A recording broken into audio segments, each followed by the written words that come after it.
tous, on va reprendre les travaux avec donc, la table ronde numéro 3 que je vais modérer, donc intitulée Enjeux méthodologiques et historiques de la pauvreté de la performance. Donc je vais d'abord vous présenter Eloisa Gravina et Flavio Campos. Donc la communication s'intitule Carrefour de savoir et de pratique, université, création, communauté, relation, pour une méthodologie de l'écoute et de la rencontre. Et je présente Eloisa, qui est danseuse, capoeiriste, anthropologue et professeure de technique Alexander, chercheuse invitée au groupe de recherche sur les arts du spectacle, MUPAC, à l'Université fédérale de Santa Maria, au Brésil. Et dans sa recherche, elle s'intéresse à la circulation de pratiques et savoirs entre l'Amérique latine et l'Europe. Elle participe au projet Revendication politique et sociale dans le spectacle vivant latino-américain contemporain, coordonné par moi-même, pardon, je viens de dire.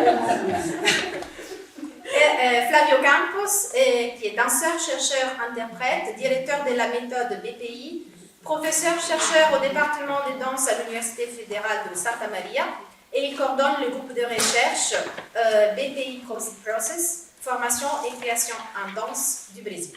Il est membre du groupe de recherche sur les arts du spectacle, MUPAC, du groupe de recherche BPI et Dança du Brésil, et du groupe Ancestralité en réseau. Et je te laisse la parole. Donc, on a une des participantes qui est accidentée, donc qui ne pourra pas participer à la table ronde. Donc, on aura quelques minutes de plus, mais pas beaucoup parce qu'on est déjà en retard par rapport à tout à l'heure. Et on va laisser un peu d'espace pour les échanges à la fin de la table ronde. Donc, bonjour à toutes et à tous. Je tiens aussi à remercier avec tout mon cœur Gilberto, Grace, toutes les chercheuses, les chercheurs du réseau et tout le monde qui est là, qui est venu ici pour échanger avec nous. Je demande votre permission pour demander aussi la permission de ce qui est plus grand que nous à partir de mon terrain de recherche depuis quelques années. Donc, je vais vous inviter à un petit chant de la capoeira. Donc, voilà. Ça, le rythme, c'est comme ça.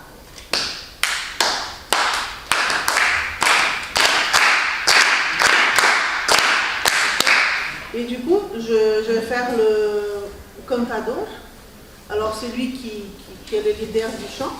Et je vais vous demander de répondre en tant que chœur. Donc, c'est tout simple ce que vous avez à dire. C'est tem areia, tem areia, tem areia, no fundo do mar tem areia. C'est très simple. Et en plus, la plupart ici parlent portugais, donc voilà. Donc, on y va.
Et ça fait partie du postulat méthodologique de notre recherche, qu'elle soit une recherche performative, donc une recherche par le corps. Et c'est ce que je travaille depuis ma thèse de doctorat, que j'ai fini en 2010, sur les pratiques de la capoeira entre le Brésil et la France.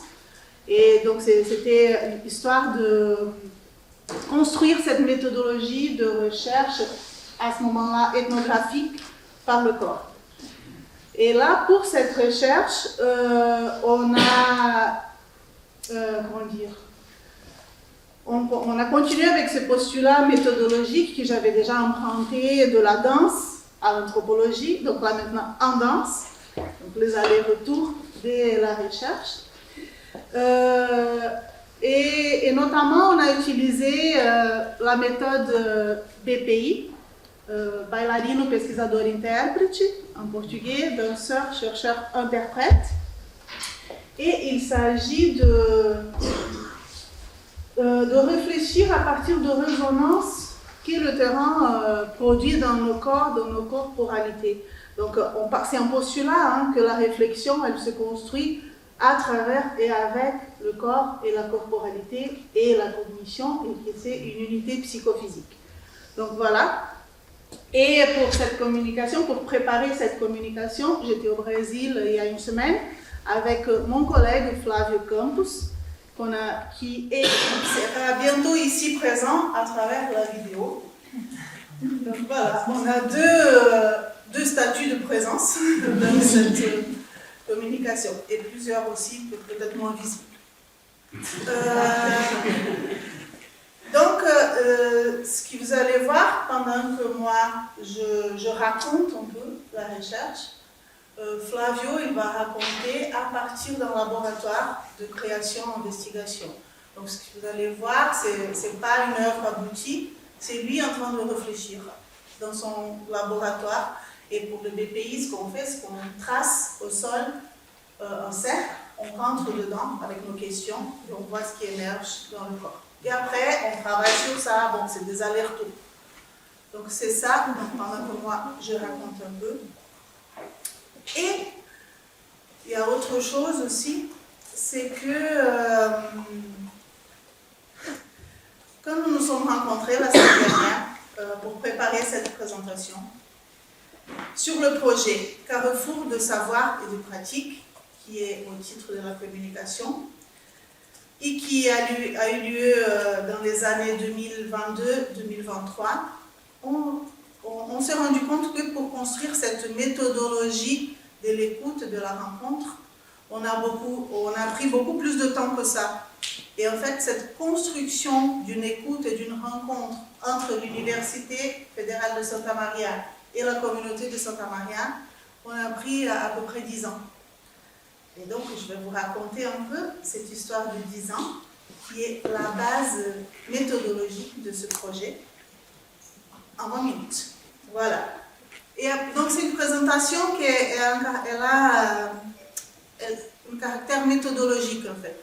C'est parler de la méthodologie de la recherche, avec un fond épistémologique, bien sûr, comme dans toute méthodologie, et politique. Donc, le carrefour de savoir et des pratiques.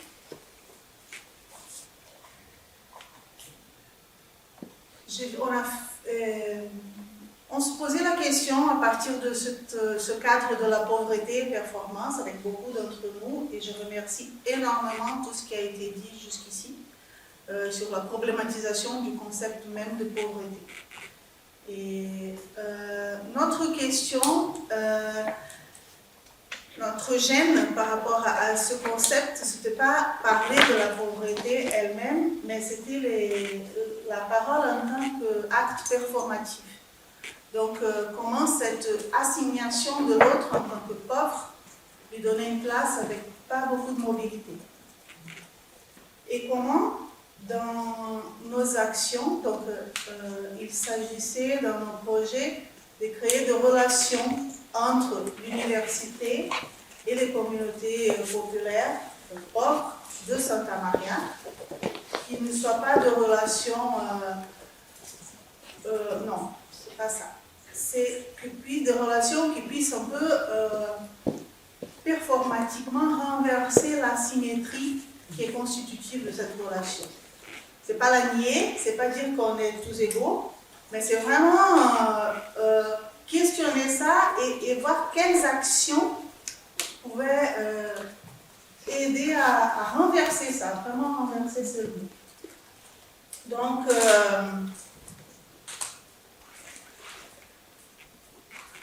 il s'agissait aussi de reconnaître comment l'université renforce la justice épistémique, comment l'université renforce les asymétries, et en même temps comment on peut, dans un mouvement comme de la capoeira, transformer cette asymétrie, cette position privilégiée de l'université dans une puissance pour être soutien de ce qu'on trouve ces communautés. Donc, quels sont leurs besoins, quels sont leurs envies, et qu'est-ce qu'ils veulent construire avec nous. En même temps, ça nous faisait un miroir aussi pour voir les limites aussi de l'institutionnel et de l'université et une espèce d'appauvrissement dans d'autres critères, d'appauvrissement des forces de vie qui existent aussi dans le savoir savant, dans la façon de construire ce savoir aussi. Donc, qu'est-ce que nous, on peut apprendre aussi à partir de ce savoir traditionnel. Et c'est vraiment se mettre dans une situation d'apprentissage mutuel. Donc, quels sont vos besoins, quels sont nos besoins et comment on peut échanger. Très concrètement, c'est ça.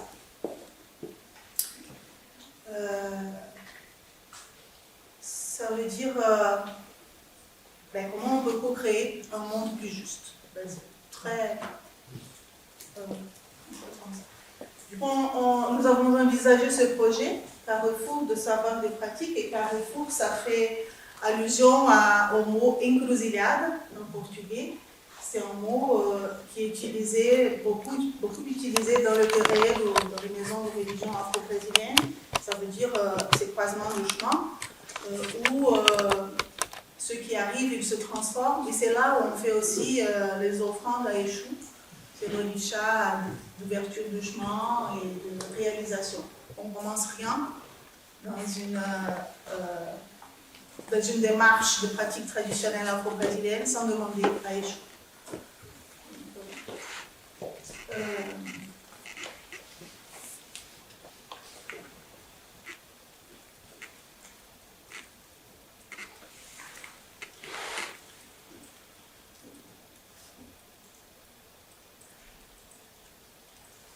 Donc ce projet, en 2023, il s'agissait de faire des échanges entre notamment deux espaces qui étaient plus protagonistes.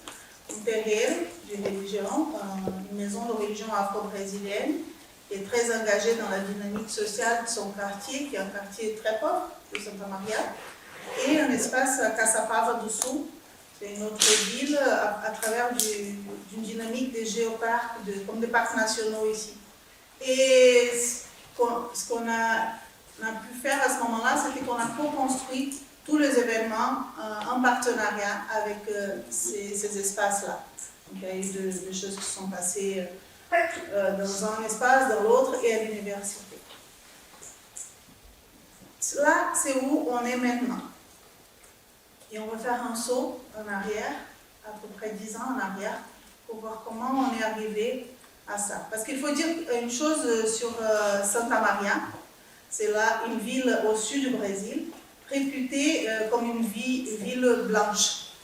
Une ville avec beaucoup de colonisation italienne et qui revendique aussi cette identité blanche. C'est l'Europe au Brésil. Voilà, avec toute la violence de ça. Donc, pour amener les savoirs traditionnels, afro-référenciés, afro-brésiliens à l'intérieur de cette université, ce n'est pas facile. C'était une lutte qui nous a pris quand même une bonne dizaine d'années. Et pour aussi, dans un certain sens, gagner la confiance de ces gens-là de venir habiter l'université. Parce qu'ils ne veulent pas de la violence. Et donc, pour que ce ne soit pas un espace de violence non plus. On a commencé en 2013, mais ce que je vais vous montrer les images, c'est le premier événement, le deuxième déjà événement qu'on appelait Novembre Negro, Novembre Noir, parce que novembre c'est le mois de la conscience noire au Brésil, à partir de l'anniversaire de la mort de Zumbi dos Palmares. Et j'ai amené mon maître de capoeira, mon maître de capoeira, Mestre Guto Bafemi, la Africanamente Escola de Capoeira Angola, pour donner des ateliers. Donc ça a commencé comme ça, très très simplement. Flavie n'était pas encore. Et là, il s'agissait vraiment d'un atelier de capoeira. Et j'ai appris qu'il y avait des étudiants qui ne connaissaient pas du tout, des étudiants au Brésil qui ne connaissaient pas du tout la pratique de la capoeira. Ça paraît un peu bizarre ici. Et d'autres, par contre, pour qui cette pratique, elle faisait partie de leur répertoire, de leur quotidien, sauf qu'ils ne l'avouaient pas à l'intérieur de la licence en maths. On ne le disait pas. Donc on a fait vraiment on s'est bien amusé déjà, parce que l'amusement et la joie, ça, c'est un outil de résistance de la capoeira. Et là, celui qui vole là, lui, il est arrivé de Bahia et il nous a raconté que jusque-là, il avait juste parlé de sa trajectoire à l'école de danse de Salvador, toute sa trajectoire de danse contemporaine. Il n'avait jamais parlé de la capoeira. Et là, je lui ai posé la question, elle est où ta capoeira dans ta danse? Il m'a dit, oui. Et à partir de cette question, lui, il a fait toute sa licence avec une recherche sur la capoeira et la danse contemporaine. Et maintenant, il est professeur à l'Université fédérale de Pelotas. Et il a mis dans sa recherche cette thématique-là, mais c'est quand même un petit espace. Et puis c'est lui qui raconte ça, qui m'a raconté ça. C'est cette question que tu m'as posée à ce moment-là, c'était de voir toute cette puissance que venait et que je l'avais en moi et que je ne l'assumais pas. Et c'est aussi histoire d'occuper les espaces. Donc là, c'est le théâtre. On a fait donc cet atelier de samba de roda dans l'espace du théâtre. On a fait la roda, que vous avez vu avant, devant le resto universitaire. Donc c'était quelque chose quand même assez fort à ce moment-là, d'occuper ces espaces-là. C'est aussi un apprentissage par la fête, la capoeira. Ça, c'est pas rien. À partir de ça, j'avais besoin de réfléchir, moi, et j'ai créé un projet qui s'appelait projet Vadiação. Et Vadiação, c'est un mot difficile à traduire. Vadio, c'est le vagabond, ação, c'est action. Et c'est un mot que les capoeiristes, ils ont resignifié. Donc, c'était les mots qui étaient utilisés pour les incriminer et qu'ils ont pris, se sont appropriés de ce mot comme résistance. Ah oui, vamos vadiar, on va vagabonder, et ça comme une chose positive. C'est dont on parlait hier avec Graça, aussi sur les resignifications et les appropriations performatives de la langue. Et en même temps, ce qui nous a permis ce projet, donc avec cet étudiant, un autre prof du théâtre qui était capoeiriste aussi, avec des musiciens, un musicien Sandro Cartier. Mais là, ce qui a émergé, c'était ce qu'on appelait les fantômes, d'après un peu l'anthropologue Avery Gordon, qui parle des matières spectrales. Ces femmes qui n'ont jamais fini, donc tous ces fantômes de l'esclavage, de la violence, etc., on se dit qu'ils ne sont plus là, mais finalement, oui, ils sont là. Et donc, dans ce projet de création artistique, c'est ça qui a émergé sur scène. Et ces fantômes qui viennent, comme on dit, faire payer la dette qu'on a envers eux. Donc, c'est un peu ça. On a fait la deuxième édition du Novembre Noir et on a rassemblé beaucoup plus de monde. On avait entre-temps fait des recherches de terrain, donc on allait visiter plusieurs maisons de religion afro-brésilienne, etc. Et là, on a envisagé un événement où les formes de construction de connaissances soient mises dans une espèce de continuité, non hiérarchisée. Donc on avait cette table ronde avec la trajectoire des étudiantes noires à l'université, Karen, Andressa, Martha et Amanda. Et Amanda, celle qui est à gauche, elle venait de finir la licence et elle a présenté son travail de conclusion qui était une performance. Et elle a fait sa présentation dans une table ronde en tant que performance aussi. Et elle aussi, elle a pu travailler à partir de ce cadre un peu qu'on a construit ensemble sur sa question de la transition des cheveux lisses vers hacher ses cheveux crépus. C'était son travail de la performance de ça, dans son travail de conclusion. Et donc c'était aussi, après elle a fait un master et une thèse à partir de son processus aussi.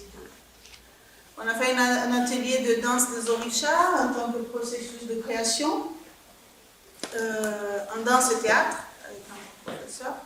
Et là, il y avait les femmes de ménage de l'université qui ne regardaient jamais ce qui se passait dans les salles, mais la porte était ouverte, elles sont regardées, elles sont restées. Et après, elles nous ont raconté comment elles reconnaissaient ça. C'est, ah oui, on n'a jamais vu de choses qui nous rappellent de ce qu'on vit ailleurs, ici à l'intérieur de l'université. Et on a construit cette table ronde avec les pères et mères du sang, donc les autorités des maisons de religion, à partir de la façon dont eux, ils ont voulu se présenter. Donc on leur a demandé, et eux, ils sont venus avec leur tambour, ils ont joué, ils ont chanté, et ils ont raconté aussi les fondements de leur pratique. Ils ont partagé leurs connaissances et leur connaissance passe aussi par la façon de s'habiller, passe aussi par les objets, passe aussi par l'oralité. Donc tout ça, c'est leur savoir. Tous les objets, le pouvoir et la signification des objets. Il y a aussi ce côté intergénérationnel avec les enfants. Les enfants font partie du quotidien. Ils n'ont pas une place écartée de la construction du savoir et on commence à apprendre par la participation depuis l'enfance. Donc voilà.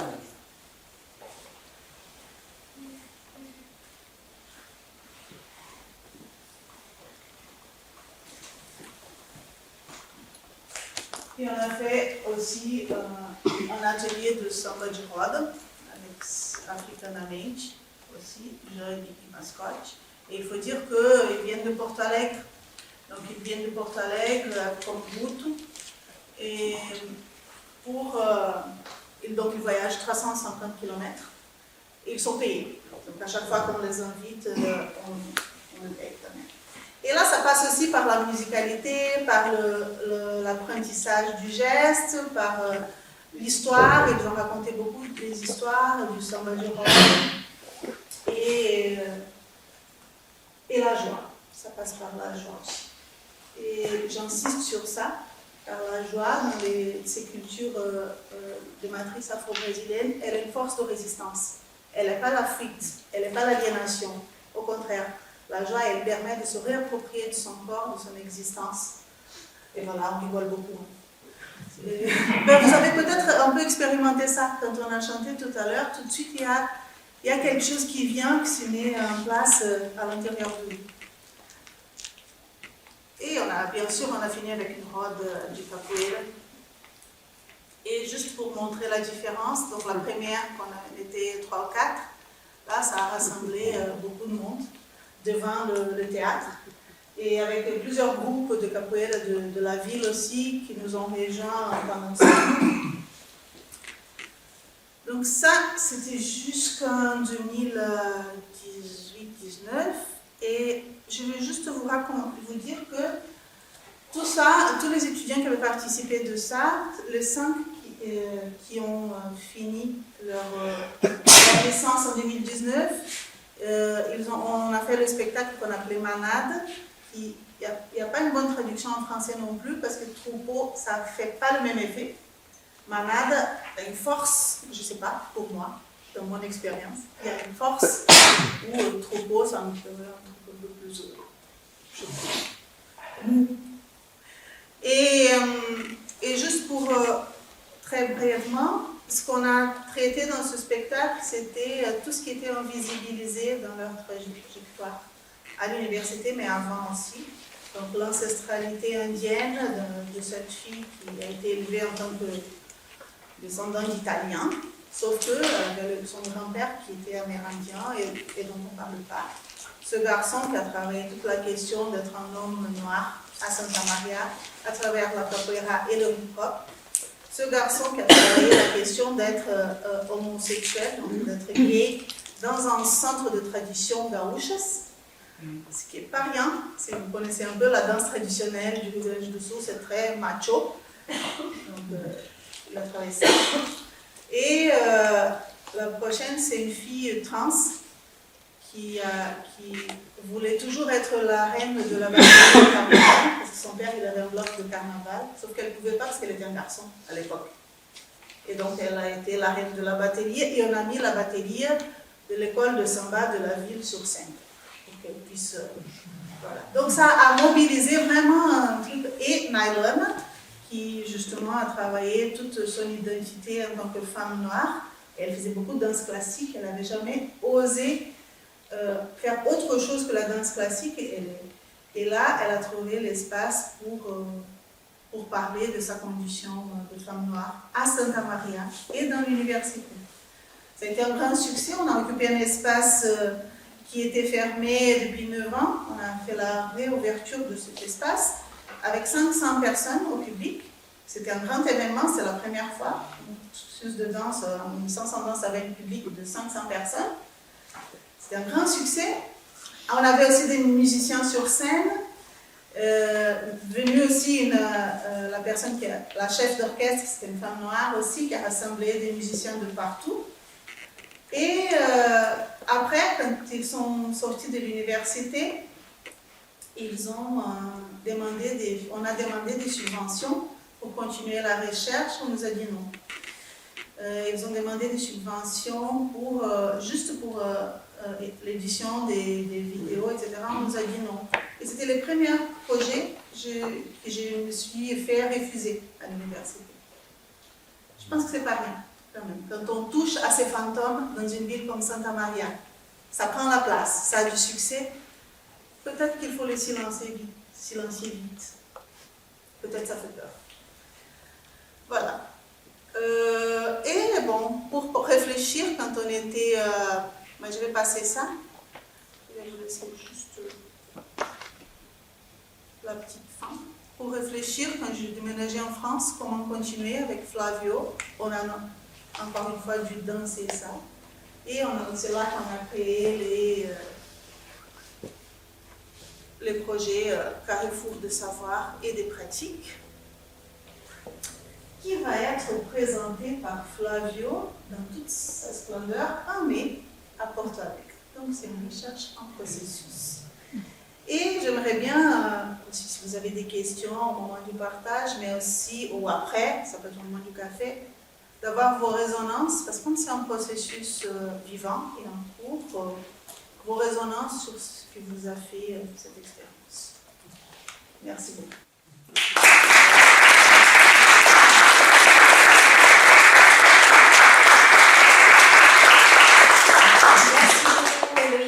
C'est toujours compliqué voilà, on a beaucoup de choses à dire. Non, mais c'est si passionnant de vous écouter. Donc voilà, on a du mal. Donc je donne la parole à Anna Mirabella, qui est maîtresse des conférences au département d'études italiennes de l'Université de Nantes. Depuis 2013, elle collabore en tant que rédactrice associée à la Revista Brasileira de Estudos da Presenza. Elle a intégré la Rede et a publié de nombreux articles sur le théâtre contemporain italien et travaille actuellement sur l'émergence et les pratiques des mouvements féministes en Italie dans les années 1960-1980. Et le titre de votre communication est « L'éthique de l'écoute et l'émancipation de la pauvreté, études sur les pratiques politiques et ethnographiques de Danilo Dolci et Ernesto De Martino ». On vous écoute, Anna. Merci de me envoyer. C'est vraiment passionnant, il y a beaucoup de pistes, beaucoup d'éléments, des questions, de réflexions qui se rejoignent. Et je pense qu'aussi, dans ma communication, il y aura beaucoup d'échos. Par exemple, on passe de l'Italie au Brésil à l'Italie en Italie, mais dans les années 50. Et peut-être pour moi, pas tous les Italiens sont des immigrés un peu fascistes, blanches et coloniales. En fait, au départ, j'avais pensé de proposer une comparaison entre deux figures très très connues en Italie. Le père de l'anthropologie italienne, Ernesto De Martino, et Danilo Dolci, qui est aujourd'hui un peu oublié, mais qui était une figure de premier plan dans les années 50 et 60, une figure charismatique d'envergure européenne et mondiale, et qui aujourd'hui est un peu oubliée, on va dire, mais qui a fait un travail qui, vous le verrez, qui répond beaucoup à ce que vous faites à Santa Maria. Enfin, il y a beaucoup d'éléments qui sont qui viennent, en fait, beaucoup d'éléments qui sont communs à ces deux expériences, en situant dans des contextes différents, et pas complètement, par exemple, dans l'art, mais il y aura 6 questions de création artistique. Donc, faute de temps, j'ai mis de côté l'expérience de Ernesto De Martino. Ce qui m'avait induit à les associer, c'est en fait très simple. Les deux travaillent dans les années 50. De Martino, littéralement, révolutionne l'anthropologie italienne en travaillant avec les populations pauvres du sud de l'Italie, de la Lucanie, de la Basilicate. Et Danilo Dolci, c'est un activiste, un militant de la non-violence. Ernesto De Martino est communiste, militant communiste. Danilo Dolci, donc activiste, poète aussi, et militant de la non-violence qui travaille avec des populations très pauvres dans le sud de l'Italie, en Sicile. Ils font des choses, malgré leurs différences, autant dans le but de leur pratique que dans leurs idéologies, on peut retrouver à la racine de leur engagement et de l'éthique qui font leur travail si différent un positionnement commun. Pour eux, comme pour beaucoup d'intellectuels et activistes de l'époque, la question de la pauvreté, du sous-développement, des classes subalternes est le banc d'essai de la reconstruction démocratique du pays qui sort de 20 ans du fascisme à la fin de la Seconde Guerre mondiale. La question de la pauvreté est donc éminemment politique, car pour eux et pour toute une génération d'intellectuels et d'activistes de cette époque, dans les 50, car elle est ce à partir de quoi on peut relancer, et on cherche concrètement, activement à relancer une dynamique démocratique dans le pays. Tout à l'opposé, aujourd'hui, domine une approche, on l'a rappelé plusieurs fois, domine une approche essentiellement économique à la question de la pauvreté, comment distribuer les aides, comment en optimiser les effets, comment les répartir pour accompagner les pauvres à s'insérer sur le marché du travail, de la consommation, etc. Alors, cette approche est totalement insatisfaisante, et d'ailleurs, la pauvreté est en constante augmentation. Il y a un problème de principe qui est lié au présupposé proprement néolibéral d'une hypothétique autonomie de la sphère économique apte à résoudre toute seule ces impasses, accompagnée, éventuellement, comme le rappelait hier Gilbert, de l'idée que l'émancipation de la précarité ne viendrait que des individus par leurs propres efforts solitaires. Et en effet, d'une part, la sphère économique dépend structurellement de la politique et de l'ordre social. Et de l'autre cas, ces individus solitaires, tels des Superman ou des Wonder Woman, ne sont qu'une fiction, toute forme d'émancipation ne pouvant qu'être collective.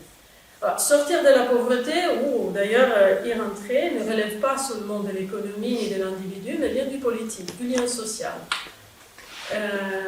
L'émancipation de la pauvreté, donc, c'est ce que prouve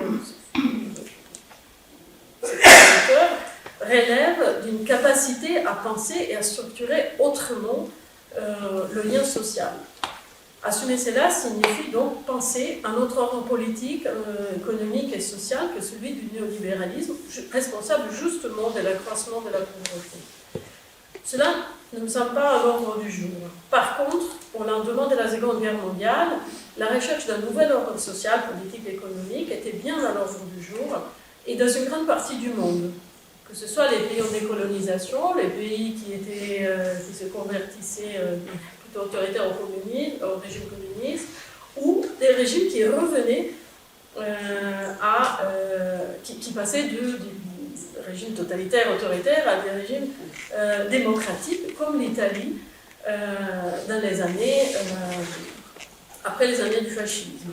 Alors, comme on l'a rappelé hier, grâce pour le Portugal, en Italie, il y a eu exactement la même dynamique. La propagande fasciste avait complètement occulté l'existence d'une grande pauvreté, d'une grande misère en Italie. Et les Italiens allaient la découvrir, enfin les Italiens, le pays allait découvrir l'existence d'une pauvreté extrême à la chute du fascisme.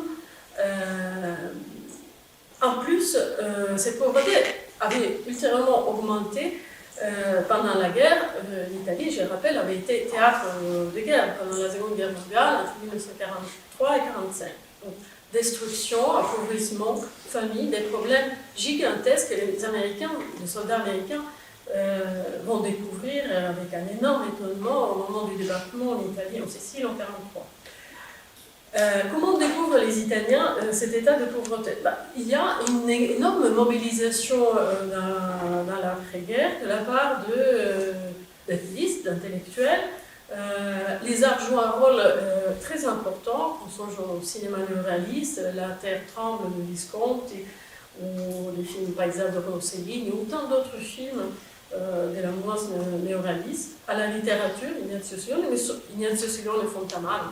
Je pourrais détailler des revues comme le Polytechnique de Vittorini, mais il y a un livre qui est un peu la référence, c'est le texte de Carlo Levi, Christ s'est arrêté à Eboli. Carlo Levi, c'est un très grand écrivain, très important sur cette question des classes subalternes et des problèmes de pauvreté, ami de Danilo Dolci et de Ernesto De Martino. Son livre, le titre est très significatif. Christ s'est arrêté à Eboli, ça veut dire la civilisation est arrivée à Eboli. Eboli est un village qui se trouve dans le sud de l'Italie. Et le titre renvoie à l'idée la civilisation est arrivée jusqu'à un certain point et au sud, il n'y a plus rien. Il y a un monde miséreux, traversé par des formes de superstition qui n'ont aucun rapport avec les religions, etc. C'est un monde qui a été complètement abandonné par l'État italien depuis son unification. Et c'est surtout un monde à part, qu'il s'agit en fait, le livre est écrit dans le but de montrer cette réalité, montrer le problème du Sud et pousser pour que ce monde soit réintégré. L'idée qu'il y ait deux mondes qui se font face, un monde de la pauvreté et un monde d'une Italie qui s'achemine vers cette immense transformation du miracle économique dont a amené l'Italie à devenir en 15 ans la 7e puissance industrielle au monde. L'idée de ces deux mondes est l'idée que précisément est contrastée radicalement par toute une génération d'activistes qui vont intervenir très concrètement. Et sous une modalité qu'aujourd'hui on a un peu oubliée, qui n'est pas très soulignée, ils vont intervenir donc, tout d'abord de manière très autonome, c'est-à-dire ils vont créer tout un ensemble de communautés, c'est un phénomène qu'on retrouve dans toute l'Europe après la Seconde Guerre mondiale, mais en Italie il est particulièrement fort. Des très nombreuses communautés, souvent spécialisées dans l'accueil des enfants perdus pendant la guerre ou restés sans parents, etc., restés sans instruction, sans aucun moyen de subsistance, sont réunis dans des communautés. Alors, il y en a très nombreuses, même dans le nord, au Piémont, une grosse communauté qui s'appelle Agapé, financée par les protestants vaudois.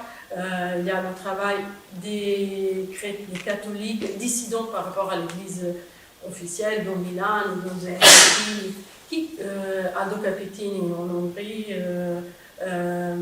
qui construisent des centres autogérés, qui travaillent localement pour aider matériellement et pour former, éduquer. C'est le signe d'une société civile qui s'éveille, une société civile qui avait été écrasée, entièrement absorbée dans l'État fasciste, et qui retrouve une autonomie et une capacité de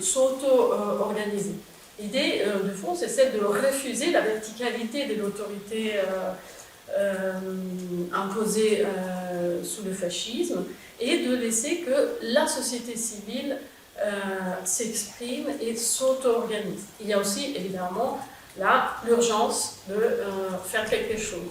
Les aides américaines vont permettre, la Marshall notamment, mais aussi d'autres types d'aides, de faire progresser la situation en Italie, mais c'est surtout ce réseau, c'est un véritable réseau, non seulement italien, mais aussi européen, qui va se mettre en place. Il y a aussi par exemple l'expérience de Rocco Scotella, alors qui est un socialiste, fils des paysans, qui travaille dans le sud. On a toutes les formes d'inspiration, l'inspiration religieuse, le parti communiste, le parti socialiste, le parti d'action, les différents partis antifascistes. Donc en Italie, c'est assez clair que cette question de s'occuper de la pauvreté dans les années 50, en plus d'être une urgence, c'est quelque chose qui a directement à voir avec la nécessité de démocratiser la société et de le faire à partir d'en bas, non pas d'en haut, pas en réclamant par exemple l'aide de l'État, mais en réclamant l'application de la nouvelle constitution antifasciste qui vient d'être approuvée en 1948. Dolci donc s'intègre dans ce contexte, Danilo Dolci s'intègre dans ce contexte, là, vous le voyez à l'image,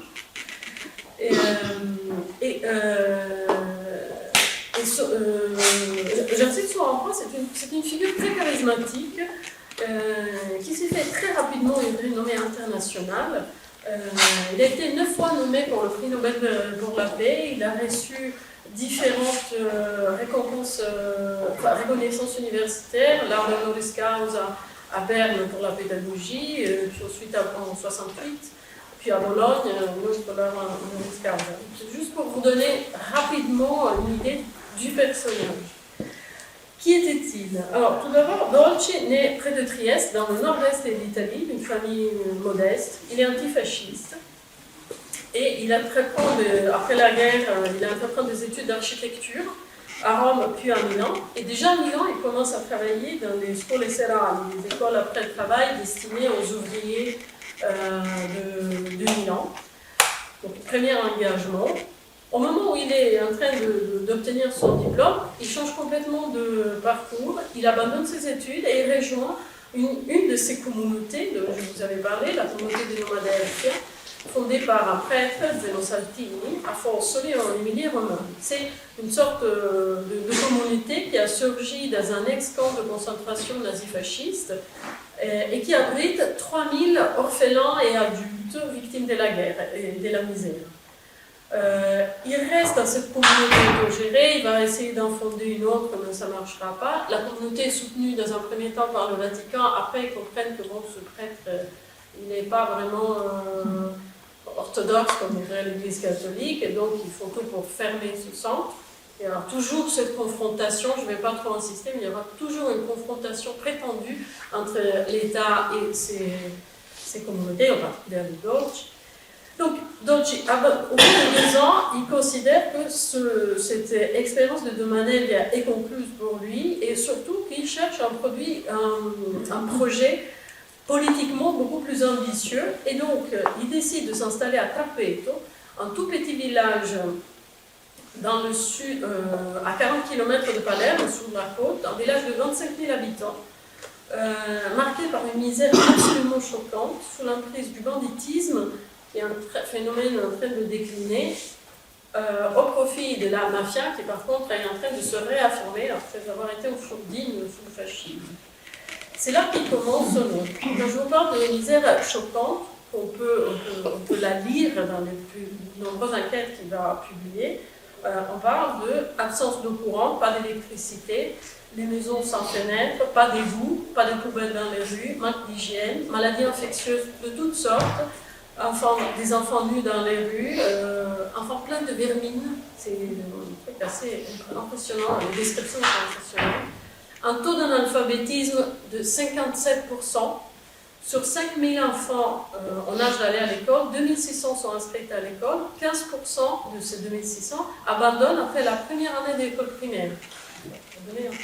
Pas d'hôpital, évidemment, pas de service de sage-femme.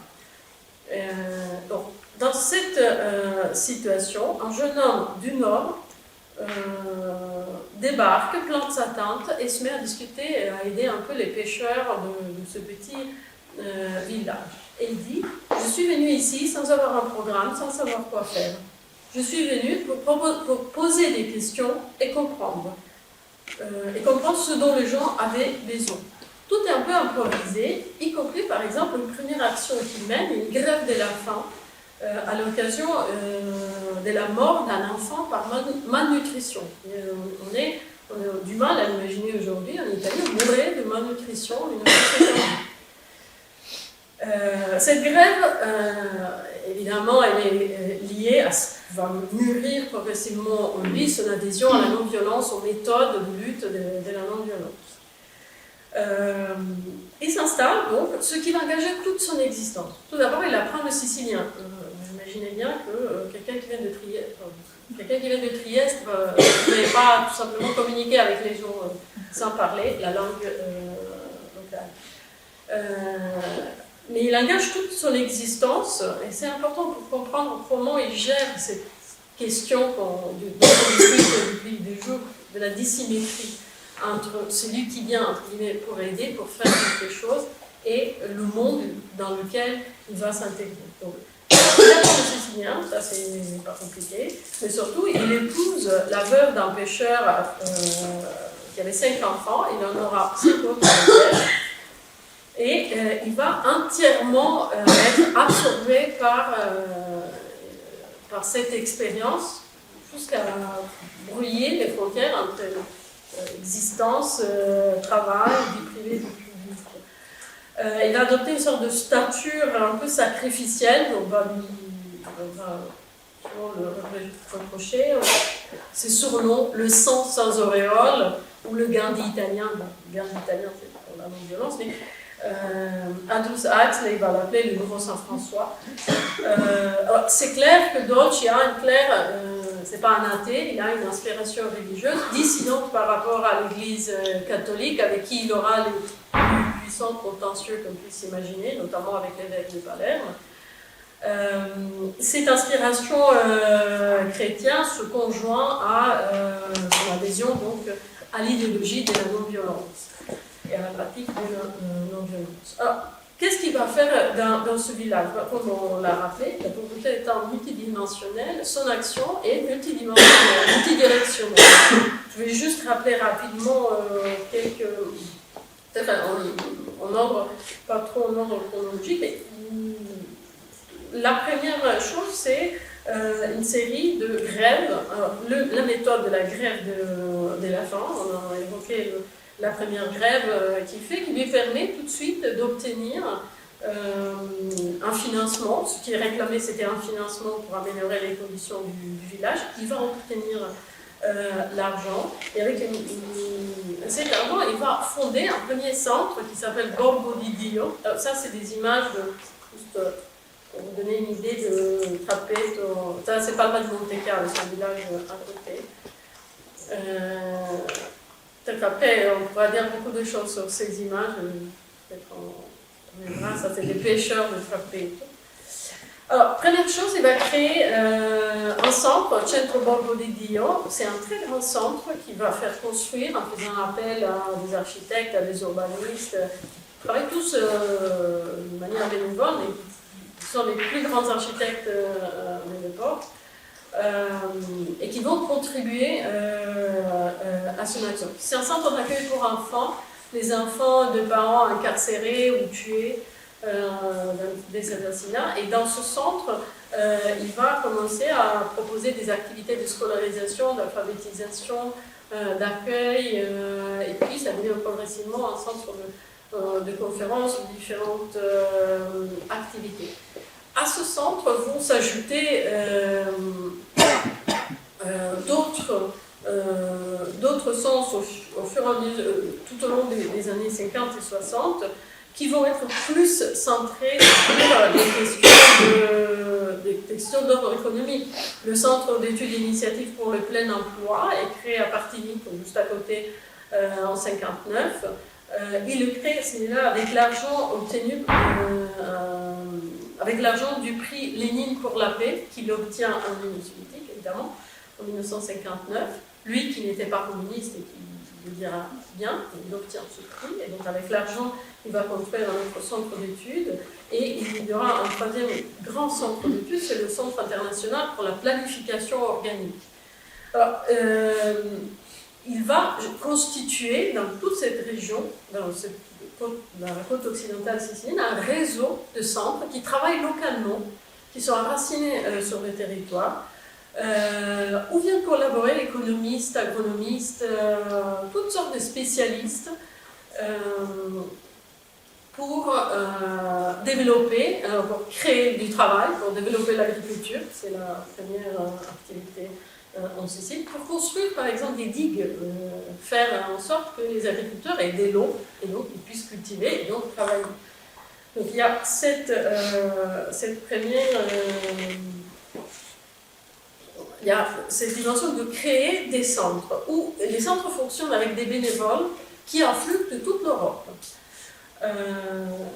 La dimension, on va dire, internationale du travail de Dolci, ça fait très rapidement. Il y a un moment, en particulier en 1956, où Danilo Dolci propose une grève inversée. C'est-à-dire, il propose à tout un ensemble de chômeurs, de métayers, de journaliers qui n'avaient pas de travail, de retaper une route défoncée et la mettre à la banlieue. Il y participe et il est arrêté. Au moment où il est arrêté, cette arrestation a un écho immense en Italie et à l'étranger. Des comités de soutien pour Danilo Dolci se constituent un peu partout en Europe. Il aura le soutien de Jean-Paul Sartre, de Bertrand Russell, Eric Fromm, Jean Piaget, auquel il est très lié, du philosophe italien Aldo Capitini, qui est aussi un ami, c'est le philosophe italien de la non-violence. Je vous dis ça juste, et plus tout un ensemble d'intellectuels italiens qui ne veulent pas... Au procès, il est défendu par le plus grand constitutionnaliste italien, Pietro Calamandrei. Donc c'est un événement, c'est juste pour donner une idée de sa stature. Alors, comment il travaille, comment travaillent ces centres? Je vous disais, il y a une partie de travail entre guillemets technique pour implémenter les possibilités d'emploi et de travail. La question du travail, elle est fondamentale et elle sera radicalement défendue lors de cette grève inversée. Pardon, j'ai oublié de vous expliquer. Grève inversée, ça veut dire quand on travaille, on arrête de travailler pour faire grève, et quand on est au chômage, pour faire grève, on se met à travailler. Ça, c'était le principe. C'était une pratique que les métayers siciliens utilisaient déjà avant lui, c'est pas lui qui l'a inventé. La question, l'enjeu lors du procès, c'est qu'il faut faire appliquer le principe de la Constitution italienne qui a dit tout le monde a droit à un travail. La République italienne est fondée sur le travail. Donc, sur l'application de la norme la plus démocratique de la Constitution, Calamandrei avait fondé la défense de Danilo Dolci. Cette question du travail est fondamentale.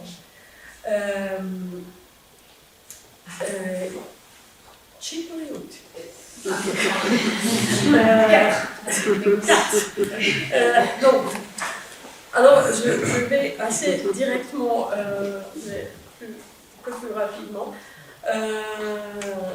Le travail de ces centres d'études est fondé sur deux aspects qui sont le préalable de ces travaux. Un, c'est la production d'un ensemble d'enquêtes. Et là, je vais revenir un peu sur la question du témoignage, du parler à la place d'eux, au nom d'eux, parce que Dolci trouve une solution, à mon avis, extrêmement intéressante et intelligente pour ne pas tomber justement dans ce piège.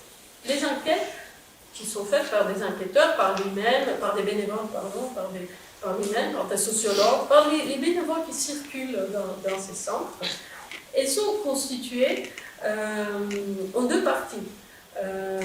D'une part, les habitants de Trappeto, de Partinico, du quartier difficile de Palerme, prennent la parole, simplement racontent leur vécu, des aspects. Des fois, ils sont accompagnés à travers une interview, on sent en filigrane dans la transcription qu'il y a des questions, mais il y a une prise de parole libre et de récit. Parallèlement, toutes ces enquêtes comportent la publication de données statistiques de précision sur les conditions, sur le cadre de vie, etc. Donc, on a, ce que disait hier M. Leblanc, il y a le témoignage tout seul doit être fondé sur autre chose pour être en quelque sorte, pour permettre en fait d'envisager la réalité qu'on est en train d'écrire de plusieurs points de vue, dans un miroir brisé. Et ces enquêtes produisent cet effet. Alors, les récits sont... la lecture de des récits des gens sont des fois extrêmement éprouvants, des fois extrêmement poétiques. Et les livres, c'est 3 livres principaux, je crois que je les ai mis. Ça, c'est les 3 grandes enquêtes qui publient Banditi a Partinico. Bandits à Partinico, bandits, c'est pas les criminels, c'est les gens qui sont mis au banc de la société. Et jouent évidemment sur cette définition. Enquête à Palerme et Spreco, c'est gaspillage. Les 3 ils sont entre 56, 57 et 1960. Immédiatement, ces livres sont traduits tout d'abord en français, mais ils sont traduits dans beaucoup de langues, en allemand, en anglais. En anglais, c'est Aldous Huxley qui écrit la préface, en suédois, en tchèque et même en espagnol. En Espagne, on est dans la littérature de Franco. Même là, ces livres dépassent la censure. Ces livres ne sont pas tant... ils ne posent pas vraiment cette question du témoignage. C'est des livres qui servent à faire connaître, c'est vrai, à documenter, mais surtout, l'objectif de Dolci, c'est de donner les clés à d'autres communautés pour mener son travail, à faire connaître une réalité, mais surtout à faire connaître une méthode de travail qui est, en fait, à la base, au préalable de tout ce que je vous ai raconté, il y a une pratique qui est celle de la auto-analyse populaire. On a un livre très intéressant, Conversation paysanne, sur la transcription des réunions que Danilo Dolci organisait régulièrement, depuis le début, depuis son arrivée à Trappeto, avec des paysans. Ce sont des réunions qui réunissaient une trentaine de personnes qui prenaient du village tous les soirs, tous les jeudis soirs, en fait, pour cette série. Et les gens étaient invités à parler, on faisait tout d'abord un tour de table. Tout le monde était invité à prendre la parole sur des thèmes les plus variés. On va,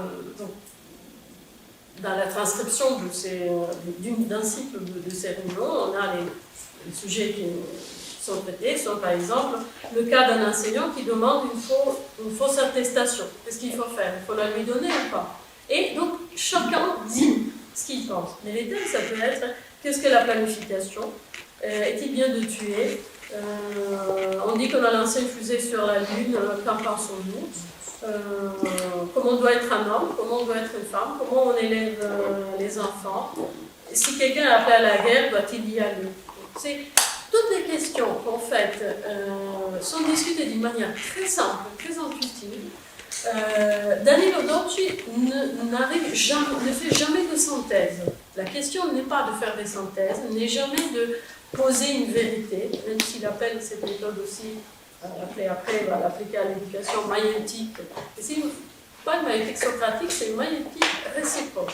Le but, c'est de créer la base de l'action avec ces gens, c'est-à-dire créer les conditions de confiance en soi, de capacité de prise de parole, de prise de conscience de soi-même, et surtout de prendre conscience de la possibilité de créer quelque chose ensemble. Alors, créer quelque chose ensemble, dans ces discussions, ça peut être juste sentir, que chacun sent que son point de vue peut évoluer en écoutant le point de vue des autres. Alors, il faut bien penser que cette prise de parole est tout sauf évidente dans une société d'analphabètes, dans une société marquée par la mafia et par l'omerta, justement l'empêchement de prendre la parole comme règle sociale. Il y aurait beaucoup de choses à dire sur cette pratique, mais je voudrais terminer juste sur cette pratique a été aussi critiquée, peut-être on en parlera. Ce qui me semble important dans la démarche de Dolce, c'est tout d'abord, il incarne cette idée que la transformation, l'émancipation de la pauvreté, c'est quelque chose qui engage une démarche qui vient d'en bas, et qui est locale, qui est mise en réseau, parce que des situations pareilles, il y en a partout dans le monde. C'est un élément qu'on a complètement oublié. Aujourd'hui, l'évidence, c'est que sortir de la pauvreté, il faut quelque chose qui vienne d'en haut. Et là, la démarche est complètement inversée.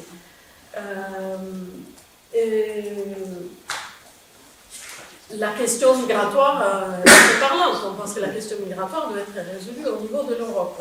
Et pas, en fait, surtout que, et pas au niveau local, mais surtout, l'autre idée avec laquelle je commençais, c'est produire un changement moléculaire singulier, parce que c'est pratique maïeutique, met en avant la singularité des personnes.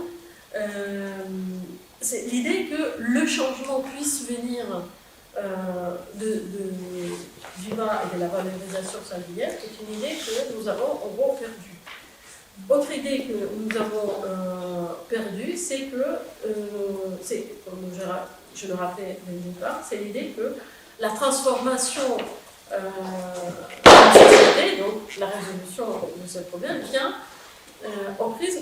à partir d'une vision, à l'époque on aurait qualifié d'utopiste, c'est-à-dire d'un projet, vient de l'idée de la possibilité de considérer que la société peut changer radicalement, peut être modifiée radicalement. Idée que, aujourd'hui, nous semble être un peu perdue. D'où peut-être aussi la difficulté à situer cette question de la pauvreté, aussi bien au niveau de l'action locale, concrète, immédiate, et parallèlement, le questionnement autour de qu'est-ce que ça veut dire une démocratie à partir du moment où de plus en plus de personnes en sont exclues, aussi bien au niveau planétaire que dans nos États. En Italie, la pauvreté augmente, en France, la pauvreté augmente, souvent liée au phénomène des migrations, mais les chiffres sont assez pardon. Je m'arrête là.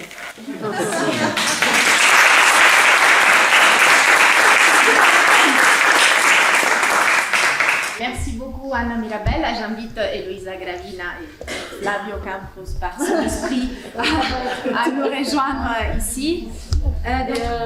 Peut-être qu'on peut allumer Ah oui. et attendre ça du coup. Donc merci beaucoup pour ces deux communications qui étaient effectivement beaucoup en résonance, pas seulement entre vous, mais aussi avec ce qu'on a dit hier et ce qu'on va dire aussi tout à l'heure. Donc j'ai noté quelques mots-clés avant de vous dire les débats. On a pour ça une quinzaine de minutes avant d'aller déjeuner. Donc j'ai noté effectivement ce travail avec la communauté, pour la communauté, dans la communauté, pour avoir toutes ces nuances-là, la multiplication des points de vue et des prises de parole, et aussi le fait qu'on légitimise la prise de parole de la part de ceux qui n'étaient pas normalement légitimes, qui n'avaient pas ce droit-là, ce qui rappelle aussi l'intervention hier de Leblanc. La co-création, donc normalement ce travail de co-création qui mettait en commun bien vos communications, l'importance de la biographie, des trajectoires biographiques qui émergent à chaque fois dans les deux projets, le travail de documentation, donc toujours une attention pour créer de la documentation, la mise en réseau qui résonne voilà, tout le long, je pense, de ce colloque, et la place du témoin, du témoignage. On a aussi entendu parler de ça hier, donc dans la conférence inaugurale, comment on introduit cette figure du témoin et dans quelle mesure les témoignages est une procédure correcte co-création. La question de la relation et la question aussi de la symétrie qui va ouvrir aussi sur la table ronde tout à l'heure à 14h30. Donc voilà, juste quelques mots-clés parce que peut-être, voilà, juste pour ceux qui n'ont pas pu assister à toutes les conférences, à tous les débats, mais je vous laisse la parole tout de suite, de manière que nos intervenants puissent développer tout ce qu'ils n'ont pas eu le temps de développer tout à l'heure. Tout le monde a faim. Oui, il y a une question de Juliana. C'est plutôt un commentaire par rapport à ce que quelque chose que Laurence a parlé tout à l'heure et qui a continué à résonner et a résonné sur vos deux présentations aussi. Puisqu'on parle de performativité, si on revient au sens austinien de paroles qui changent, qui transforment, qui changent, qui transforment, qui agissent.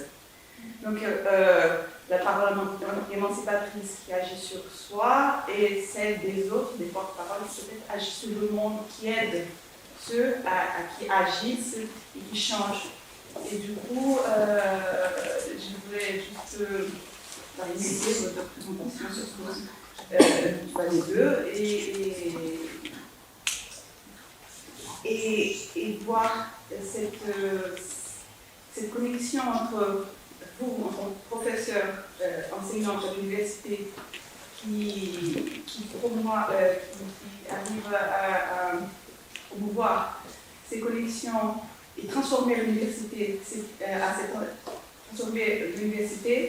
dans cet endroit de flux et d'échange entre l'extérieur et l'intérieur, et ce qui est la vie en allant en quelqu'un d'extérieur qui arrive dans une communauté et qui aussi amène le monde vers cette communauté et qui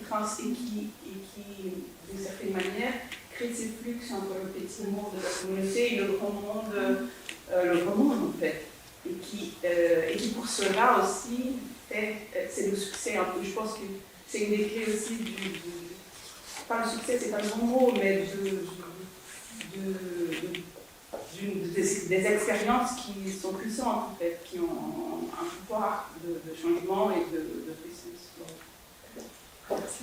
Je peux juste dire une chose par rapport à ça. Ce qui est intéressant, c'est tu as parlé des flux et des échanges, etc. Et ça me vient comme une image de quelque chose qui coule, qui a une certaine douceur, etc. Et c'est juste dans le deux cas, je pense. Et par rapport à nous, c'est quelque chose de disruptif aussi. Il y a aussi une tension, il y a aussi une éruption de quelque chose qui n'était pas vraiment à sa place et qui prend sa place. Donc c'est un flux, mais il y a des tensions. Et juste pour l'anecdote, la première fois qu'on a voulu faire la table ronde avec les pères et mères de sang à une salle qui était destinée à nous déjà, au centre de convention, le Grand Centre, on nous a dit qu'il fallait qu'on rentre par la porte d'arrière, pas par l'avant. Et tu vois, c'est quand même pas rien. Et du coup, on a décidé de faire au centre on nous a interdit. Et du coup, on a fait dans le centre des arts et lettres, là où on pouvait rentrer par la porte principale et être vraiment au centre. Mais c'est ce genre de tension qu'on est tout le temps en train de négocier. Sur les tensions. Sur ces questions de tension, alors si je regarde ce qui se passe à Danilo Dolci, c'est ça multiplié par 12 000. Mais pour des raisons assez précises. Par exemple, en 54, il veut ouvrir une crèche. On ne mesure pas le surréalisme de cette idée. Ouvrir une crèche, ça veut dire permettre aux femmes siciliennes d'aller bosser, de faire quelque chose d'autre. Aujourd'hui, il n'y a pas de crèche en Italie. C'était Danilo Dolci avait des idées de science-fiction. Et la mairie l'a fait fermer. Gardez à l'esprit ce que je vous ai raconté de la condition de ce village, l'a fait fermer parce que la méthode pédagogique de Danilo Dolci n'était pas adaptée. Il est arrêté, il a vécu une opposition à son action énorme. Sur la question, et ça aussi j'avais pensé quand j'ai entendu ta communication, sur le rapport institution-activité, on va dire transgressive que vous pratiquez. Moi, je me demande si une posture plus je ne sais pas comment dire, c'est comme si, il faudrait peut-être ignorer l'institution, se dire, bon, c'est pas important l'académie, c'est pas important, dans le sens que, je pense que si on mettra en opposition savoir académique, savoir concret fabriqué avec les gens, j'ai toujours l'impression qu'on rentre dans cette logique, le haut et le bas, et le haut c'est mieux que le bas. Et là, par exemple, dans l'exemple de Dolce, on voit vraiment une autre chose. Lui, il a créé université populaire, école, toutes sortes de débats, tout ce qu'on veut. Et justement, comme tu le disais, c'est le moment contraire. Il fait venir le monde là. Et là, il peut le faire parce qu'on est à un moment où il y a énormément d'intellectuels très engagés. Et c'est là, c'est cette question du collectif qu'aujourd'hui a disparu. Je veux dire, vous êtes un collectif, je pense que plusieurs personnes ici sont dans des collectifs, mais c'est minoritaire, c'est pas un mouvement de masse. Les années 50-60 en Italie préparent la contestation à les années 70. On connaît mieux peut-être ce qui s'est passé, enfin c'est plus connu à l'étranger, ce qui se passe dans les années 70, mais il est préparé par un engagement où il y a vraiment la conscience pour des universitaires, pour des économistes, pour des gens que le travail à l'université, oui, bien sûr, c'est important. Mais ce qui est plus important, c'est ce qu'avec ce savoir-là, on fait concrètement. Et donc là, il y a... c'est pas un monde qui va vers un autre monde, c'est qu'eux, ils se pensent comme dans le même monde, avec des approches différentes. Mais c'est le même monde. Et ça, on l'a perdu dans la société des experts, des performants, enfin, pas des performances, mais de l'expertise, on l'a perdu. Je voulais savoir, est-ce qu'il a eu des connexions avec Montessori ou pas? Non. Non, Montessori C'était après. Bien avant. C'était bien avant, mais ça fait rien. Enfin, par rapport à la manière de... Est-ce qu'ils se sont connus personnellement? Je ne sais pas. Ouais. Lui, il était très lié à Jean Piaget et à Paulo Freire. Paulo Freire, il vient rattraper plusieurs fois. Parce qu'en 70, à partir de 70, quand en fait sa lutte sociale est un peu résolue par le boom économique, il faut le dire, il essaie d'appliquer cette méthode de la maïeutique réciproque, de l'auto-analyse populaire, à l'éducation. Ils fonde un autre centre, le centre de Mirto, une école pour enfants à mesure d'enfants. Et tout le reste de sa vie, jusqu'en 97, il s'occupe de pédagogie. Et là, Paulo Freire est très proche de lui et d'autres. Et quand même, cette histoire de la figure de l'intellectuel, c'est... Mais alors, là aussi, ça serait très vaste. Ouais. 1948-1952, publication des cahiers de prison d'Antonio Gramsci. Toutes ces définitions sortent, et notamment l'idée de l'intellectuel organique. Or, cette idée construite, expliquée au sein du Parti communiste, n'est absolument pas celle de Danilo Dolce. Il se situe sur un autre terrain, et ses choix existentiels le montrent. Il est, quand on analyse un peu plus en profondeur sa position, elle n'est vraiment pas... Enfin, il est organique, plutôt, il est osmotique, je ne sais pas comment dire, il entre dans la chose, c'est un choix... ça, c'est aussi toute une conception du dualisme théorie-pratique qui doit être repensée, c'est-à-dire que la théorie pratique et la pratique est forcément aussi théorique. Il y a deux approches à cette époque. Il y a l'approche matérialisme historique dans la version soit marxienne, soit retravaillée par Gramsci. On est juste au début de la publication de ces cahiers de prison qui ont toute une histoire. Il faudra attendre en fait pour mieux comprendre ce que voulait faire Gramsci, la deuxième édition des cahiers qui arrive dans les années 70. Mais c'est un débat infini. Dolce, qui a planté dans l'intellectuel, il était poète, il a gagné plusieurs prix littéraires pour ses enquêtes, un homme de culture très vaste. Lui, il ne le vit pas du tout comme une dichotomie, mais il ne suit pas la théorie pour Ernesto De Martino, qui est militant socialiste d'abord, communiste après, la question se pose au terme gramscien, chrétien, etc. Mais ce qui est intéressant pour faire vite, quand De Martino va en ethnographe. Donc il va pour étudier les performances dans le chant, dans les lamentations funèbres des paysans de Lucanie. Et quand il décrit son premier voyage en Lucanie, en 2004 ou 1952, il y a un magnifique texte, une note de voyage, où il explique en fait, il sort tout le temps ce problème de la désymétrie, comment approcher. Et il arrive à la fin de ce texte et il dit, bon, mais finalement, on est en pleine période de lutte des métayers pour la réforme agraire, et De Martino a dit, bon, mais finalement, si on n'avait pas eu, avec les paysans, les réunions politiques pour organiser les luttes politiques, les occupations de terre, mon travail d'ethnographe n'aurait pas été le même. Parce que dans ces réunions politiques, on partageait quelque chose, une idéologie vraiment comme, pas une idéologie au sens abstrait, on partageait quelque chose. Cette idée de partage, qui évidemment, vous voyez, pour un ethnographe, c'est problématique de dire ça. Mais parce que c'est tout le problème de l'observateur, de l'observateur. Je suis désolée de devoir vous interrompre. J'ai les organisateurs que je remercie beaucoup et qui me regardent avec un petit peu d'insistance. Donc j'ai ce rôle de méchante à assumer, mais je l'assume volontiers.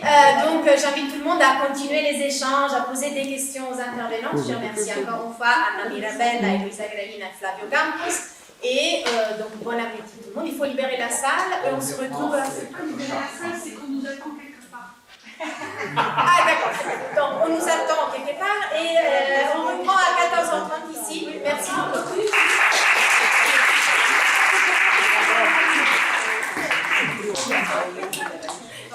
Je voulais juste dire que le prochain colloque, on fait un atelier de capoeira et on fait.